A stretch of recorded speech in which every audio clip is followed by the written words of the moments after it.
الحمد لله رب العالمين الرحمن الرحيم مالك يوم الدين إياك نعبد وإياك نستعين اهدنا الصراط المستقيم صراط الذين أنعمت عليهم غير المغضوب عليهم ولا الضالين.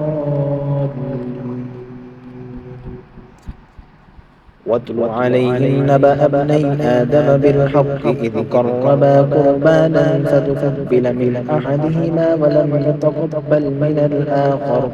قال لأقتلنك قال إنما يتقبل الله من المتقين لئن بسطت إلي يدك لتقتلني ما أنا بباسط يدي إليك لأقتلك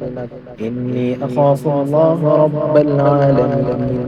إني أريد أن تبوء بإثمي وإثمك فتكون من أصحاب النار وذلك جزاء الظالمين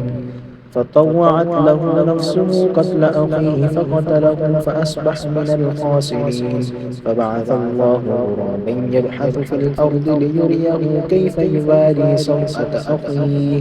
قال يا ويلتى أعجزت أن أكون مثل هذا الغراب فأواري سوءة أخي فأصبح من النادمين من أجل ذلك كتبنا على بني إسرائيل أنه من قتل نفسا بغير نفس أو فساد في الأرض فكأنما قتل الناس جميعا ومن أحياها فكأنما أحيا الناس جميعا ولقد جاءتهم رسلنا بالبينات ثم إن كثيرا منهم بعد ذلك في الأرض لمسرفون إنما جزاء الذين يحاربون الله ورسوله ويسعون في الأرض